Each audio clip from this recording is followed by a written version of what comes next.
Alhamdulillahirabbil alamin. Wassalatu ala asyrafil anbiya'i wal mursalin sayyidina Muhammadin wa ala alihi wa ashabihi wa atba'ihi ajma'in. Alhamdulillah bahwa pada subuh hari ini setelah beberapa kali saya dihubungi, kiranya barulah Allah memberikan kesempatan untuk datang ke masjid Mubarak kita ini, Masjid Sultan Alauddin, untuk silaturahim dengan para jamaah yang ada di sini, para bapak, profesor, doktor, kemudian magister dan lain sebagainya, yang merupakan jamaah utama daripada masjid, tentu isi daripada kompleks ini. Kepada saya dimintakan untuk berbicara tentang tabahu, dan diminta juga doa-doa untuk pelabah, termasuk COVID-19 ini.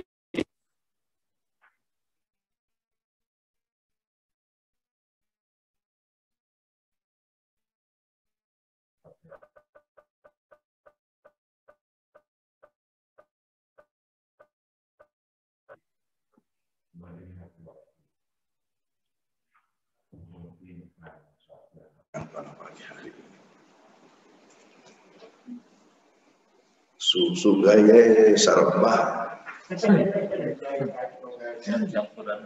khasnya. Iya. Saya cek. Oh, dia itu kalau begitu.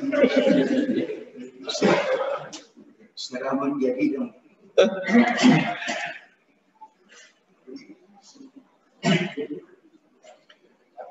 Kita umat Islam sebenarnya mengenal dua jenis doa.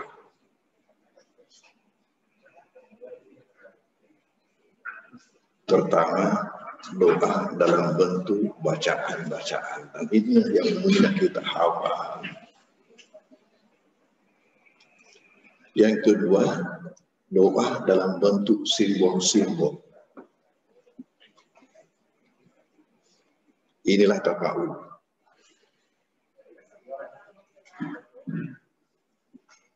Dalam bahasa Indonesianya yang saya tahu, tafa'ul itu adalah sempana. Yang maksudnya doa dalam bentuk simbol-simbol.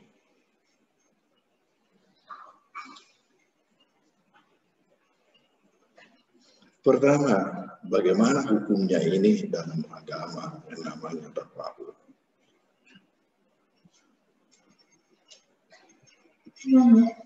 Sebelum datang Islam, semua bangsa punya agama.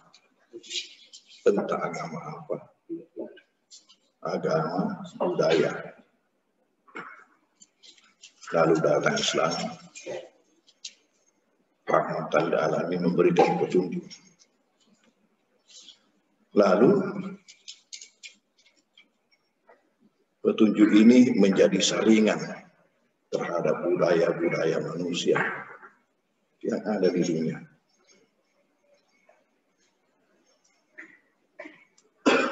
Mana budaya-budaya yang betul-betul itu rahmat, maka itu lolos atau lulus dalam saringan. Tapi mana di antara budaya itu yang walaupun manusia menganggap sebagai rahmat, tetapi oleh petunjuk dari atas tidak merupakan rahmat, maka itu tersangkut dalam saringan tadi itu.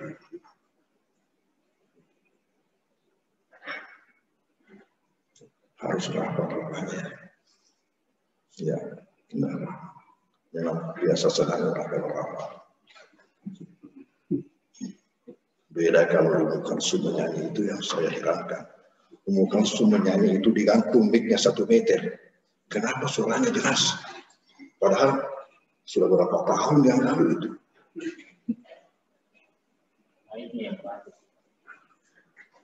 Nah, kita sekarang tahu bahwa sekarang alat lebih canggih daripada dulu. Tapi kenapa begitu?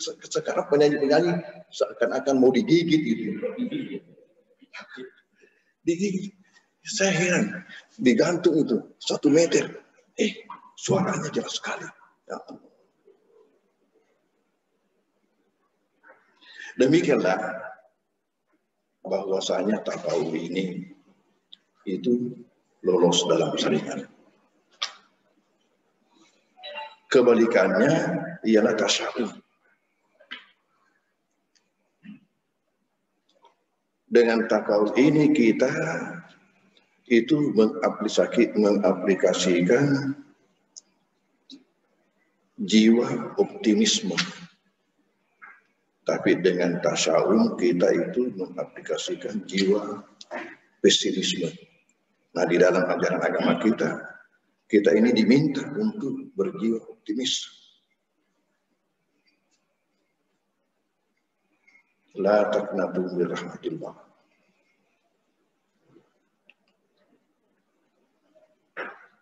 Ya ayyuhalladzina asrafu ala anfusihim la taqnatu min rahmatillah.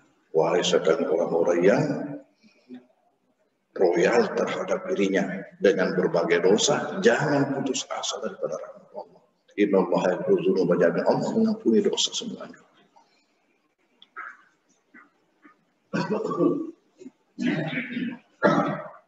Di dalam hadis riwayat Bukhari Muslim dari Anas dikatakan, karena Rasulullah sallallahu alaihi wasallam yuhibbu tafa'ul. Karena Rasulullah sallallahu alaihi wasallam yuhibbu tafa'ul. Adalah beliau Rasulullah sallallahu alaihi wasallam senang dengan sempana. Dalam bahasa daerah disebut senu-senuan. Majab pun Nabi tanah uji mas senu-senuan. Agar dia senu-senuan, ya naik. Mak doangan tapi dalam bentuk simbol-simbol. Saya biasa sampaikan apabila menikahkan seseorang dalam acara perkawinan. Saya tanya, biasanya menurut budaya kita, kalau ada perkawinan, itu ada ikut buah-buah ketika mengantar calon mempelai pria itu, ada buah-buah diikutkan. Apa sebenarnya itu tujuannya buah-buah?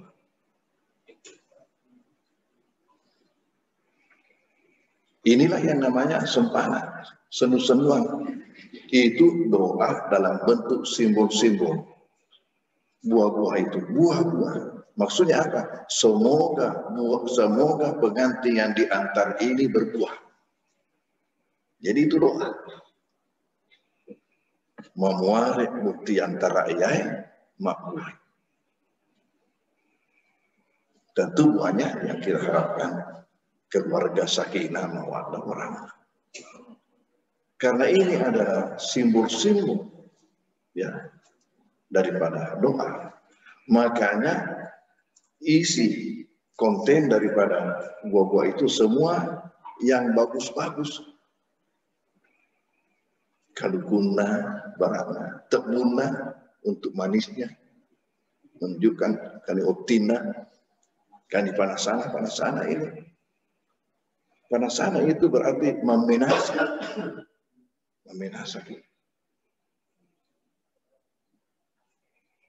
Dan saya kira sama-sama kita ini belum pernah ada ikut paria. Pernahkah kita mengantar pengantin lalu di antara buah-buah itu ada isinya paria? Ya ini doa dalam bentuk simbol-simbol.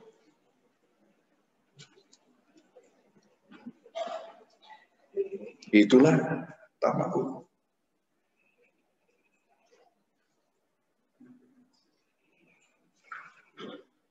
Lalu di antara yang dilakukan oleh Rasulullah sendiri dan dianjurkan kepada kita mengazankan bayi yang baru lahir di telinga kanannya dan mengkamatkan di telinga kirinya. Kalau kita tidak melihat ini sebagai takwalud, maka kita berkata, salah ada itu. Bange, komisi pajak mana kayak pakai ku.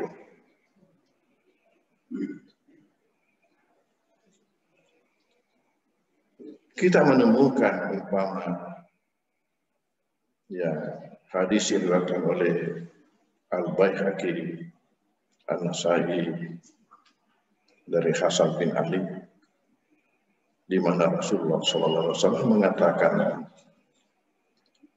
man wulida lahu mawlud wa azzana fi udhunihi al-yumna wa aqama fi udhunihi al-yusra lam tadurruhu umus sibyan.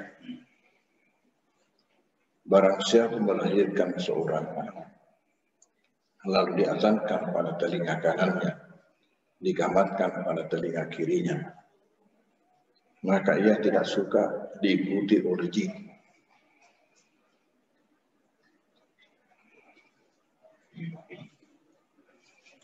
Biasa kita melihat di televisi itu anak-anak sekolah biasa yang biasanya tingkat SMA, cewek-ceweknya kesurupan massal. Bagaimana prosesnya kesurupan itu?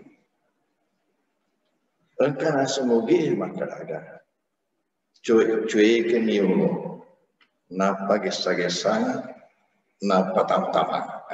Di situ lah. Kalau sudah tam-taman, terjadilah itu kesurupan.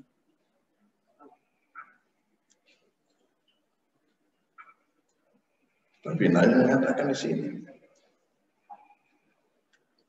untuk menghindari hal ini terjadi pada anak kita, ini kata Rasulullah, siapa yang melahirkan anak kemudian diazankan di telinga kanannya, dikamatkan di telinga kirinya, maka anak ini nanti tidak suka diikuti oleh jin.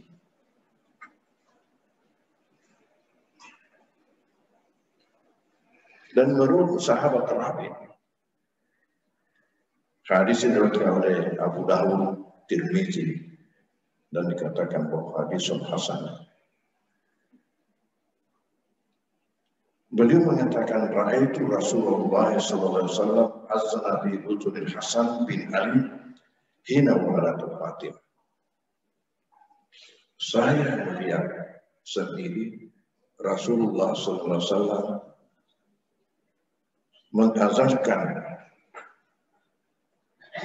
di telinga Hasan bin Ali, artinya cucu beliau, hina waladatu Fatimah, ketika dilahirkan oleh Fatimah.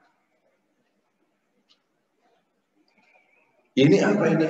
Inilah contoh senu-senuan yang dilakukan oleh Rasulullah.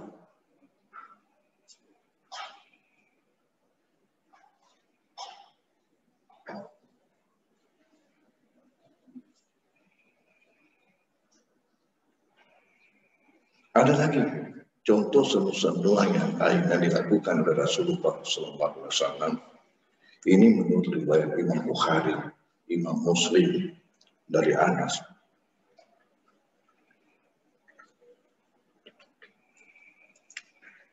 Kisahnya Abu Talha, sahabat bernama Abu Talha, dan istrinya Ummu Salim.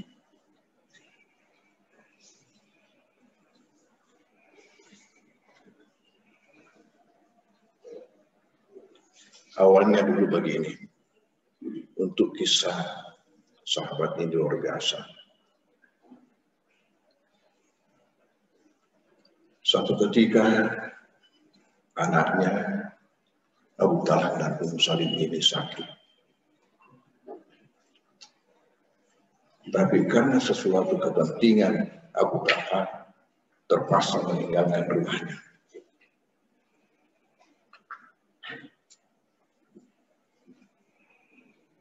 dan pulang pada malam harinya. Ketika Abu Talha meninggalkan rumahnya, ternyata anaknya meninggal di belakangnya.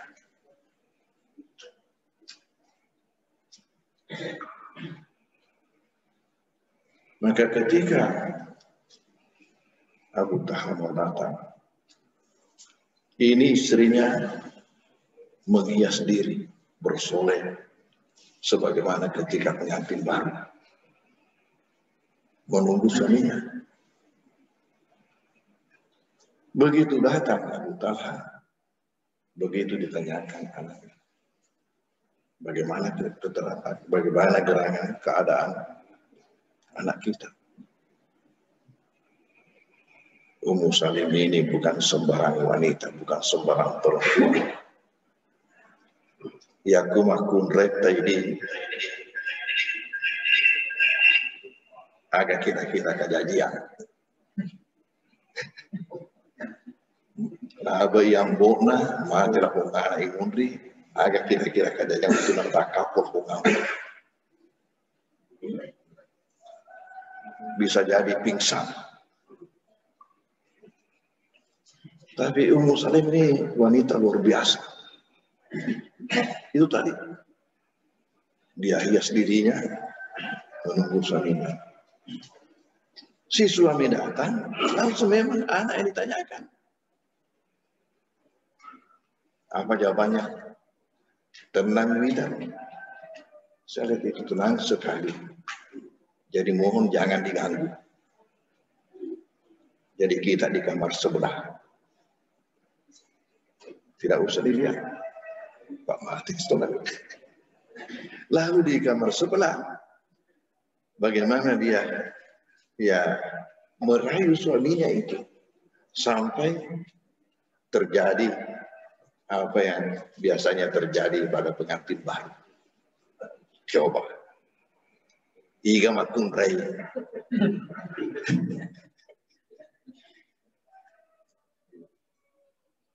Kasapa sampai ke iga makun rai bangsa na ya. Di movie na Pak Beni kung kamakun na Pak Beni.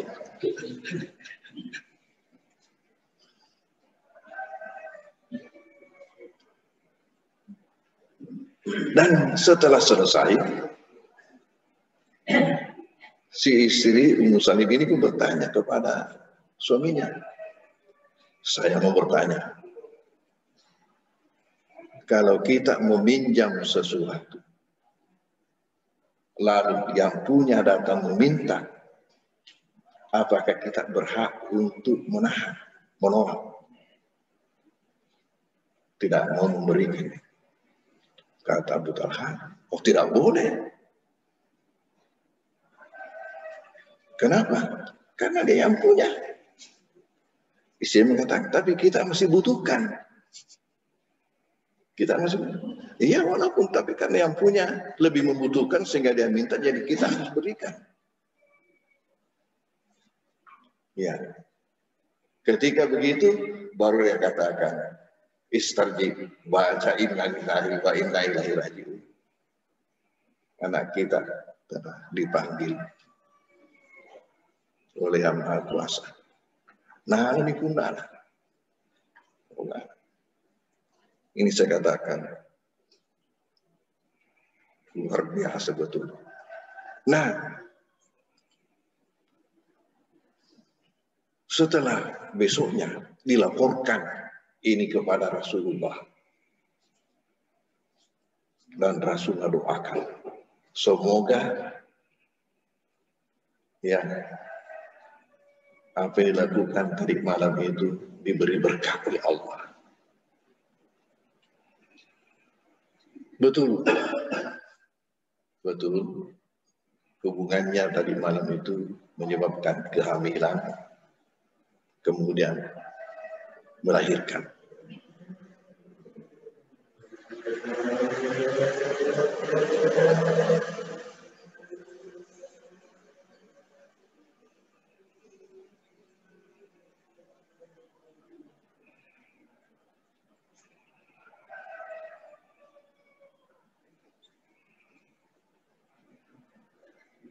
Lalu sesudah itu melahirkan, Abu Talha berkata kepada istrinya, coba bawa ke Rasulullah.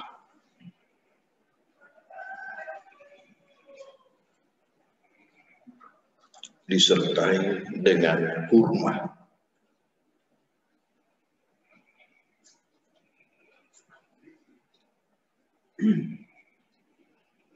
Tiba di Rasulullah, beliau pun tanya, adakah sesuatu yang dibawa bersama dengan anak ini? Lalu jawab, betul, ada kurma. Lalu Nabi minta, tolong berikan saya. Lalu dicerca. Setelah lumat diambil, dimasukkan dalam mulut anak. Mulut anak.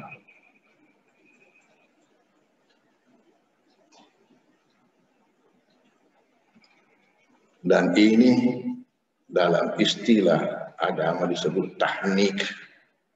Tahnik. Saya berikan bahasa dengan bahasa daerah dan mengatakan mapamimi. Karena tadi itu kurmanya setelah lumat diambil, kemudian dimasukkan dalam mulut anak. Apa yang dilakukan Rasulullah ini? Inilah contohnya doa dalam bentuk simbol-simbol. Itu tujuannya semoga anak ini kehidupannya nanti manis dan bermanfaat sebagaimana kurma. Inilah contohnya tafaul. Senu-senuan. Dan sekaligus Nabi juga memberikan nama Abdullah. Ini ada dalam riwayat Bukhari Muslim. Ahmad dari Anas. Jadi benarlah tadi itu hadis awalnya bahwa Nabi senang bersempana, napoji mas senu-senuan. Kemudian Nabi buktikan pada dirinya. Dan inilah yang biasa dilakukan oleh masyarakat kita, narikuk mahku cekik kalau akikah. Yang tadi itu tahnik. Ada menyimpang jalannya. Apa yang terjadi? Bahwasanya menghadirkan kelapa muda. Sudah dilubangi, dicecok. Manakala acara akikah dibacakan berzanji ketika berdiri mengambil asyarakat, dikeluarkanlah anak itu. Bayi itu bersama-sama dengan kelapa ikut. Ini tujuannya apa? Sebenarnya tujuannya ini adalah pengganti kurma pada masa Nabi. Kenapa kelapa? Tahu? Tempo dulu waktu jamaah haji hanya naik kapal laut. Hanya sekali orang setahun makan kurma. Utakap ke jamaah haji. Kalau sekiranya apa yang dibawa dari tanah suci ketika itu hadir dikasih keluar semua, hari itu juga habis semua. Tidak ada seperti sekarang ini supermarket di mana-mana ada kurma. Yang bermana jamaah haji kapan? Sudah selesai itu habis. Orang tua kita berpikir kira-kira apa yang cocok untuk di daerah kita ini sebagai pengganti kurma, ya ada senu-senuan, karena itu sudah tahu. Ya, anunya bahwa ini senu-senuan apa? Itulah ujung-ujungnya sampailah kepada kelapa. Kelapa ini ya multifungsi, boleh dikatakan sama dengan kurma. Maka itulah penggantinya. Hanya menyimpang jalannya. Mengapa menyimpang jalannya? Ini bagus, ini ada ibu-ibu yang dekat. Siapa tahu kalau masih mau menggunakan itu, yang tujuannya tadi itu air kelapa yang mau diambil untuk dicicipkan kepada anak sebagai senu-senu, sebagai tafa'ul doa dalam bentuk simbol-simbol.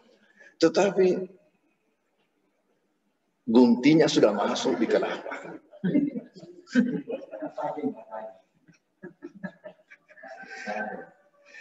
Ini belum lagi kalau ada kalungnya, biasa juga ada kalung emas diulur di kelapa. Sehingga setelah keluar nanti hanya betul-betul digunting saja, dan rambutnya lagi masuk lagi di kelapa. Jadi saya sampaikan kepada masyarakat kita, kalau masih mau menggunakan itu, siapkan 2 gelas di samping kelapa itu. 1 gelas untuk gunting dan 1 gelas untuk sendok. Nah, setelah anak dibawa keluar, dimintakan secara simbolis kepada orang-orang tua kita untuk memulai. Karena ada acara yang lain dilakukan kalau akikah, itu menggunting rambut anak. Jadi ini di luar dimulai secara simbolis oleh beberapa orang tua kita. Ambil guntingnya, digunting rambutnya, kemudian rambut itu dimasukkan di gelasnya gunting, jangan di kelapa. Jadi ini ibu harus tahu, bapak juga harus tahu. Karena kalau tidak tahu, insya Allah imam juga itu masukkan lagi di kelapa. Jadi ditempatkan di gelas penggunting, baru diambil sendok yang dari gelas yang lain, dicelupkan di kelapa, baru dimasukkan di bibir anak. Yang penting dicelupkan, karena kalau mau disendok betul airnya, nanti anak itu muntah karena air kelapa. Tapi sekarang mau menggunakan kurma sebagaimana dilakukan Rasulullah sudah tidak masalah lagi, karena di mana-mana sudah ada dijual. Hanya saya katakan andai kata masih ada yang menggunakan seperti itu. Ya. Dan ini kalau dalam rangkaian akikah harus dilanjutkan. Setelah selesai acaranya itu dilanjutkan dengan digunting. Karena menurut Nabi, ya, bahwasanya dalam kaitan akikah itu ada 3 hal yang kita lakukan. Ya. Tusbahu lahu yauma sabihi wa yulaku ra'suhu wa yusamma. Dalam rangkaian akikah 3 hal dilakukan: dipotongkan hewan, digundul rambutnya, diresmikan namanya. Diresmikan namanya. Yang mana hal itu terjadi pada hari ke-7 kata Rasulullah. Hari ke-7.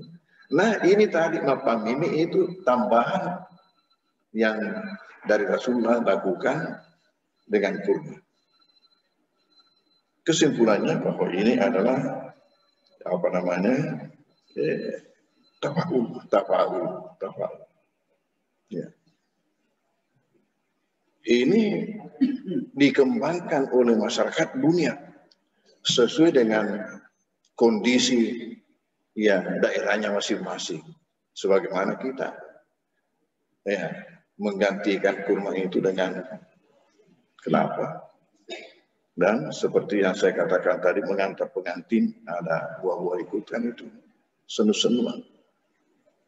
Nah, dulu orang Maros, adakah di sini orang Maros? Kalau menikahkan anak, paling senangnya itu labu kesok, menjelang maghrib.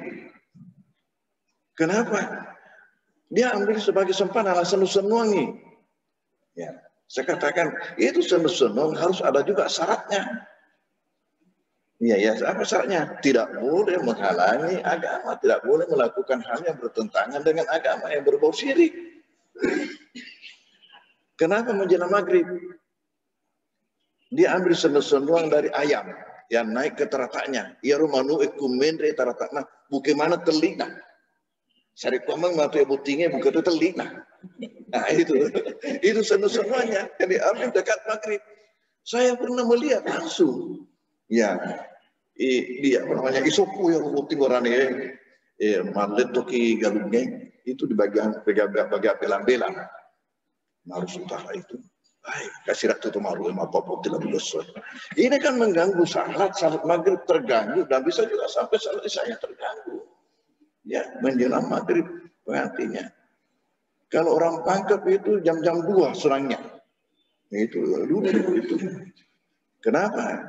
Sendre kan giwewe. Barik mendek itu dalek. Ya, nala selu-selu tapi saya katakan ya, perlu kapan itinjau itu nasabak dia nasi mata mendek awet tua yang kata nah bonak ke.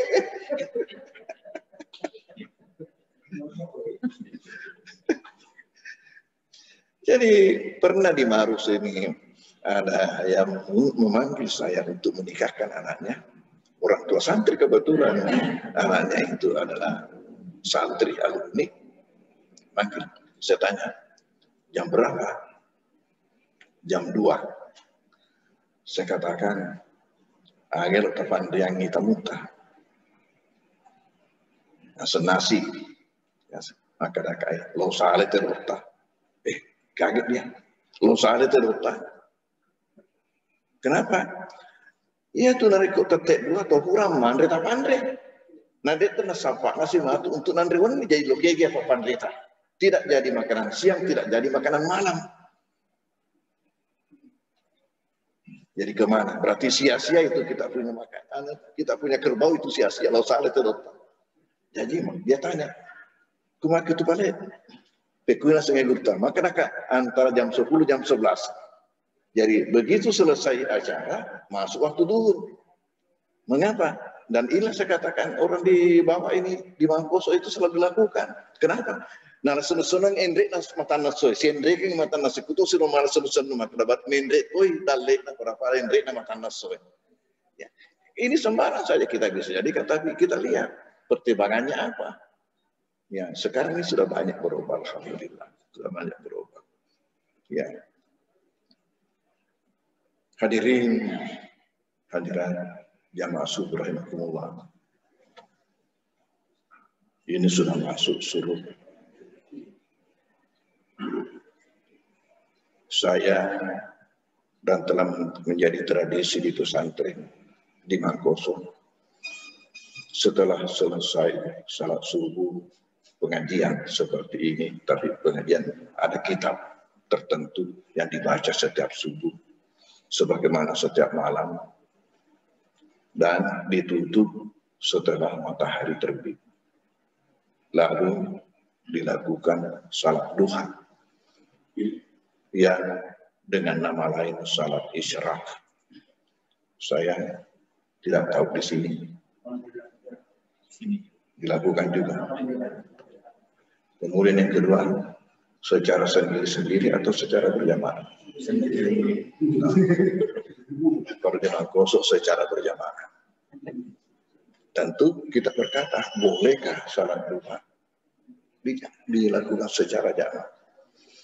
Saya menemukan setidak-tidaknya dalam 2 hadis Rasulullah yang juga diriwayatkan oleh Bukhari.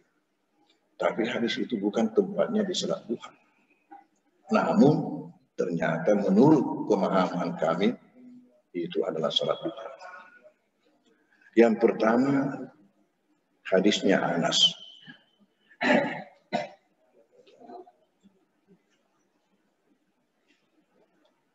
Anas cerita begini. Saya punya nenek. Seorang nenek namanya Malika. Malika mengundang Rasulullah ke rumahnya untuk dijamu.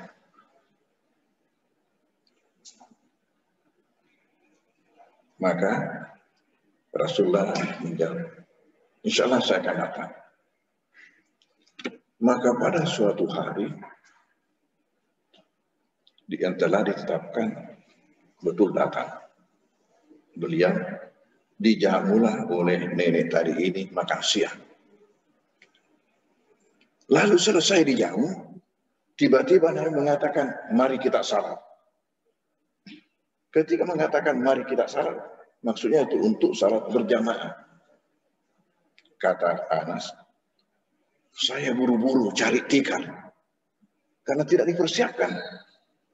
Nabi hanya diundang untuk makan siang. Tiba-tiba dia mengatakan, mari kita salam. Saya buru-buru cari tikar. Ketemu dengan selembar tikar tua. Sudah hitam, kata Anas. Saya pun lap-lap dulu. Baru saya bentangkan di satu tempat. Nabi berdiri di situ dan saya berdiri di belakangnya dan nenek berdiri di belakang saya.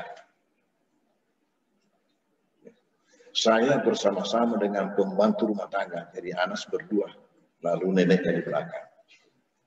Yang jadi masalah karena tidak disebutkan salat apa. Kira-kira salat apa ini?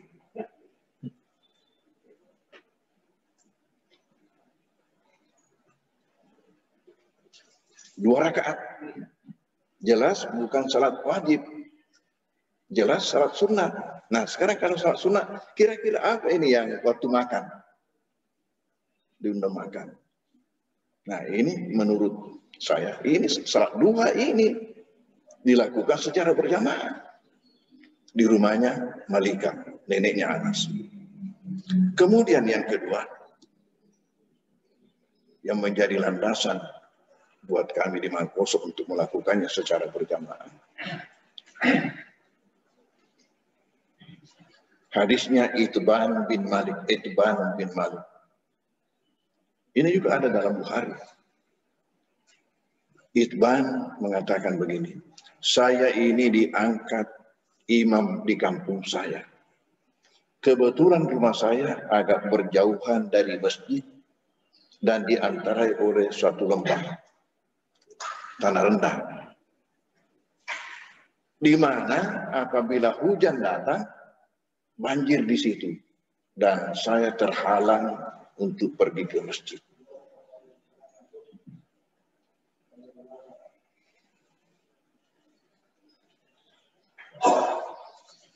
Kita yang telah dari tanah suci pasti telah melalui perjalanan dari Mekah, Madinah atau Madinah Mekah. Kita sering menemukan jembatan tidak ada sungai. Kenapa ini ada jembatan tidak ada sungai? Itu oleh pemerintah karena tidak mau turun naik mobil. Jadi kalau ada lembah diluruskan itu pakai jembatan, tidak pakai sungai. Oh saya katakan ini persis di negara kita. Di negara kita banyak sungai tidak ada jembatannya.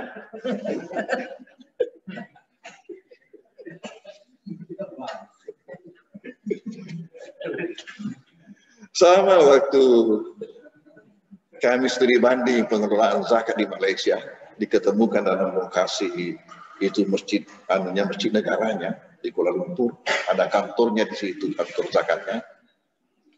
Itu tata ruangnya persis dengan bank. Kita tanya, karena banyak kursi di depan konter. Kenapa banyak kursi di sini? Katanya sering di sini orang harus antri membayar zakat. Sehingga disiapkan kursi-kursi ya sama dengan bank. Saya katakan persis di Indonesia. Orang sering antri untuk menerima zakat.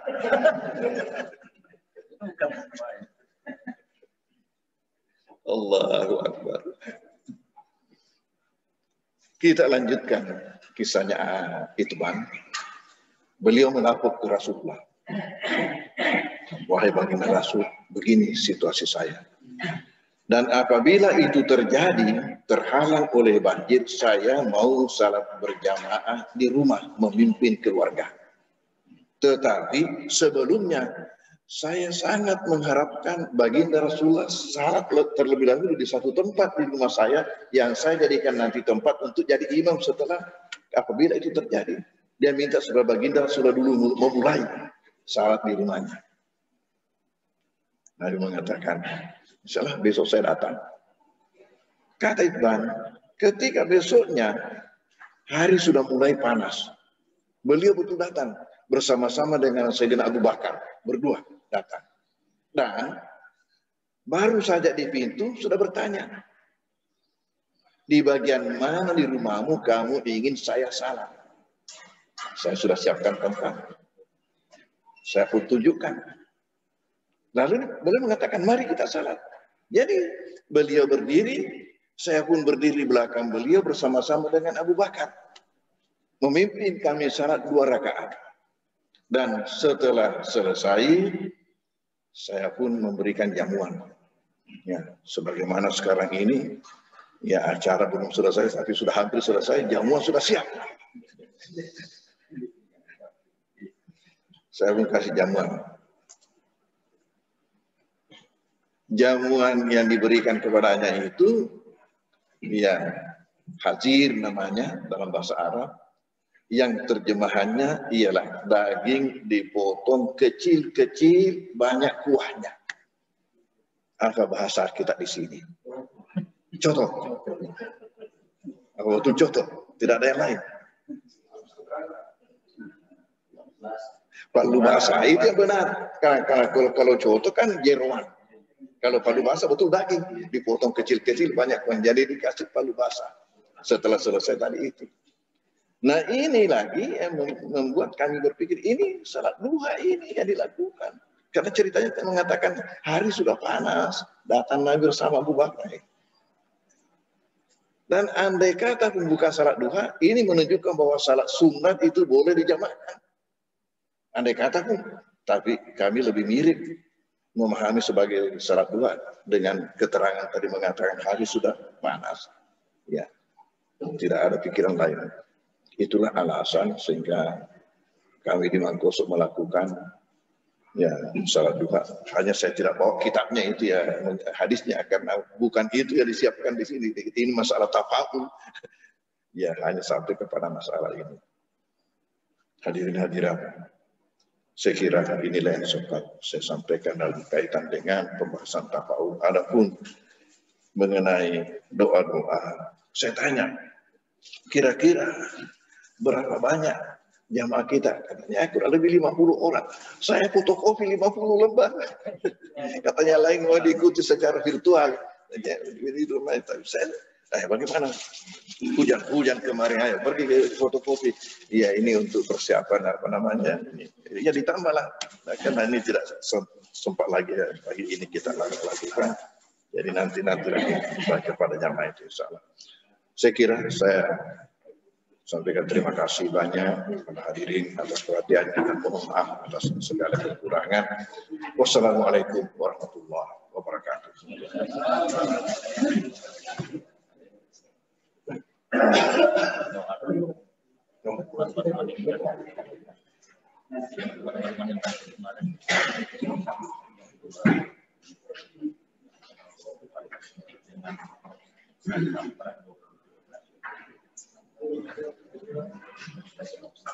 Ini tadi berkaitan dengan doa. Dua macam doa ini. Doa untuk almarhum dan doa untuk yang sementara yang tadi.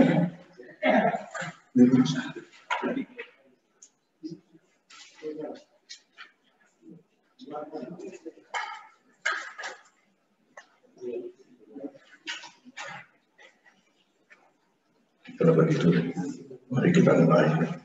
Bismillahirrahmanirrahim. Alhamdulillahirabbil alamin. Hamdan yuafi ni'amahu wa kafatir. Allahumma rabbana lakal hamdu kama yanbaghi li jalali wajhikal karim wa 'azimi sultanik. Wa sallallahu ala sayyidina wa habibina wa syafi'ina maulana Muhammadin an-nabiyil mab'uts rahmatan lil alamin wa ala alihi wa ashabihi wa tabi'in bi ihsan ila yaumil din. Allahumma qul marhumin, Allahumma qul lahum warhamhum wa afihim wa'fu anhum wa akrim nuzuhum wa shibadakhalhum wa usilhum bil ma'i wa salli wal barad wa nakihim min khataya ka'una kasabu abuna danas wa abuhum daran khairan min dahim wa ahlan khairan min ahlin wa kaydu anakabu adabanar wa adil jannata bi rahmatika ya arhamar rahimin. Rabbana ghfir lana wa li ikhwanina alladhina sabaquna bil iman wa la taj'al fi qulubina ghillan lil ladzina amanu rabbana innaka ra'ufur rahim. Rabbana la tuzigh qulubana ba'da idh hadaytana wa hab lana min ladunka rahmatan innaka antal wahhab. Rabbana atina fid dunya hasanah wa fil akhirati hasanah wa qina adzabannar. Allahu la ilaha illa huwal qayyum wa na'budu illa huwal hayyul qayyum.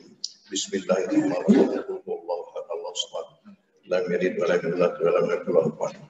Allahumma rabban nas azil ba'sa washfi azil ba'sa washfi azil ba'sa washfi anta syafi wa afi anta muafi wa afi anta muafi wa afi anta muafi la shifa illa shifa la shifa illa shifa shifa la yusakana wala alam shifa la yusakana wala alaman shifa la yusakana wala alaman. Wa sallallahu ala sayyidina Muhammadin wa alihi wasallam. Subhana rabbika rabbil izzati amma yasifun wa salamun alal mursalin walhamdulillahi rabbil alamin.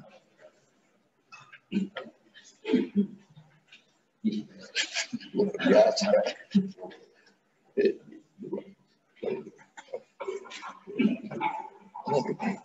Macam-macam.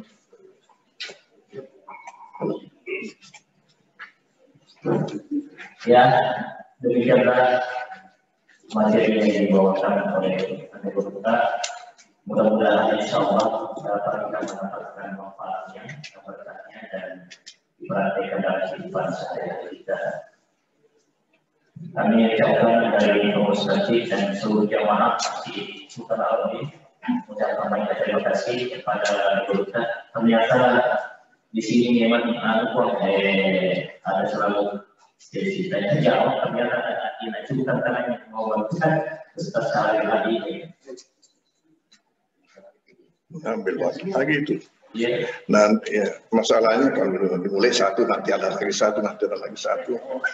Waktu ini yang jadi masalah. Jadi satu saja. Oh, satu saja. Yang penting tidak ada lagi. Ya silakan. Terima kasih Pak. Ya. Assalamualaikum warahmatullahi wabarakatuh. Waalaikumsalam. Alhamdulillah, alhamdulillah. Yang saya hormati jadi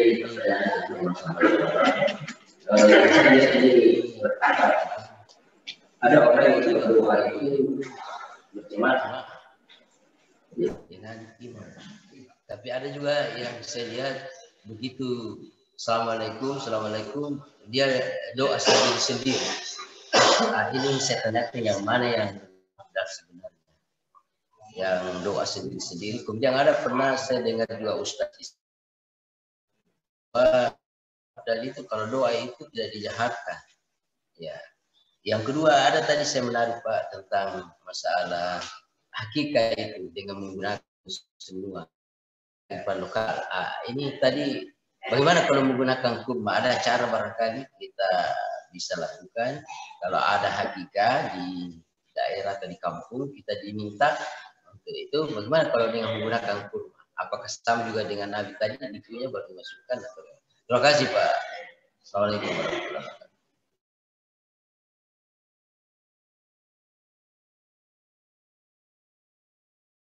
Bagus berdoa berjamaah dan ada waktunya bagus berdoa sendiri-sendiri.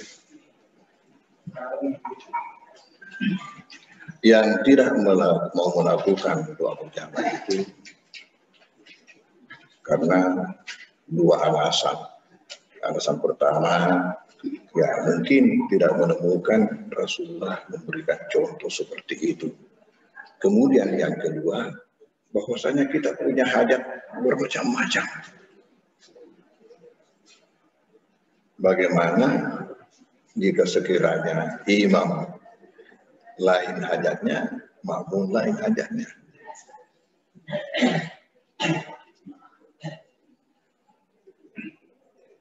Saya katakan ada waktunya kita doa berjamaah. Manakala kita mempunyai kepentingan yang sama, kita berdoa berjamaah. Lalu bagaimana? Ya kalau sekiranya kita memimpin salat lalu berdoa. Apabila kita memimpin salat lalu berdoa, maka doa yang dibaca itu harus yang merupakan kepentingan semua. Tidak boleh kepentingan pribadi. Dalam hal ini Rasulullah memberikan tuntunan, barang siapa yang mengimami kaum kemudian membaca doa, lalu dia baca doa khusus untuk dirinya, maka ketika itu dia telah mengkhianati jamaahnya. Berarti siapa imam yang ketika berdoa hanya untuk khusus dirinya, berarti imam itu telah mengkhianati. Di sini juga terkesan bahwa boleh berdoa bersama. Imam baca doa. Tapi yang saya dengar mungkin ini hanya guyon barangkali. Katanya ada kejadian. Imamnya itu mau kawin lagi.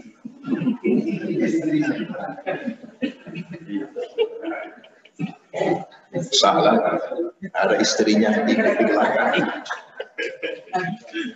Dia berdoa pakai bahasa Arab. Istrinya tidak ngerti. Istri tidak berdoa minta, ya Allah, saya ini mau kawin lagi. Istrinya di belakang kami.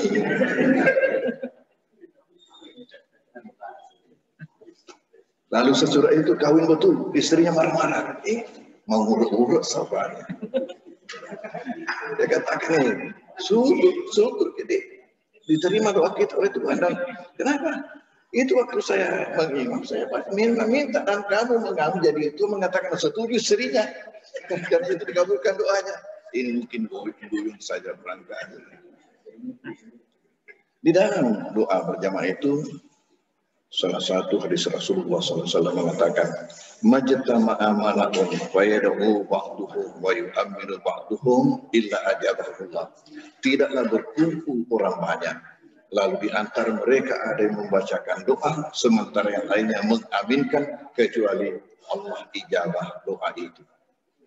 Allah ijabah doa itu. Jadi manakala kita jadi imam, ya, dan harus didengar oleh makmum supaya makmum tahu ya apa yang kita baca. Jangan berbisik-bisik. Itu kalau sendirian ya oke silakan. Tapi kalau jadi imam harus bersuara. Coba ya, imamnya Masjidil Haram ketika kunut itu doanya kita sampai dengar di Sulawesi. Ya. Kita sampai dengar di sini itu sesuai dengan kepentingan. Kalau doa sendirian silakan. Tapi kalau doa memimpin doa harus didengar oleh jamaah. Ya supaya jamaah mengatakan nggak baca manggil. Iya, baca. Itu hadis. Jadi ada waktunya. Makanya kita harus yang memang menjadi kepentingan semua. Jadi bersifat bersifat global. Nanti kalau salat sunat ya kita doa sendiri-sendiri silakan. Dan juga itu kalau ada kepentingan khusus seperti istighasah. Ya. Makanya saya pernah bicara waktu malam tahun baru itu di rumah jabatan bupati. Saya katakan, andai saya Jokowi, maka saya minta kepada bangsa ini supaya kita melakukan tobat nasional dan kita harus perbanyak zikir dan doa. Kita harus perbanyak zikir dan doa. Karena kita sebagai orang beriman bahwa ini kan ciptaan Tuhan. Kita sekarang tambah perketat, tambah lagi variannya. Ada lagi jenis baru. Ya, lagi jenis baru. Jadi bagaimana ini? Jadi bingung ini. Jadi bingung. Ya, jadi kita ini protokol kesehatan ini bukan dari Islam datangnya, itu konsep protokol kesehatan. Makanya tidak ada berbau agama. Ya, yang penting itu 3M. Ya, mencuci tangan, memakai masker, menjaga jarak. Itu yang penting. Tidak ada mengatakan perbanyak doa. Padahal kita yakin ini ciptaan Allah. Ciptaan Allah. Coba kita bagaimana kemudian kita ini mau divaksin lagi, nanti datang jadi lain lagi tidak cocok lagi dengan vaksin, divaksin lagi. Ya ini masalah kita. Di samping usaha, maka kita sebagai orang beriman di samping usaha perlu doa. Ya. Makanya ini ada di antara ini yang saya kumpulkan. Tapi insya Allah nanti pada saat kita kemudian yang kedua tadi itu pertanyaannya yang kedua ya kurma ya kita kembali kepada kurma bagus itu apa kemudian saat tadi saya juga sudah katakan kalau kita mau menggunakan kesukaan ya mengikuti masalah sudah boleh silahkan tidak ada masalah kalau kita mau pakai itu ya tapi siapa yang punya itu ya hanya di dalam kitab itu yang disebutkan bahwa yang punya itu ialah kita harus melihat orang-orang saleh yang warasatul anbiya karena waktu Nabi kan Nabi sendiri yang lakukan, jadi kita cari orang-orang saleh itu yang disebutkan kita ya terima kasih ya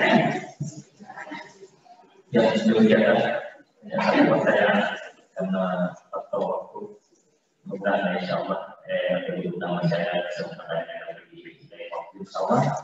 Akhirnya marilah kita menutup dengan membaca hadis. Subhanallah wa bihamdihi, asyhadu an la ilaha illa anta, astaghfiruka wa atubu ilaik.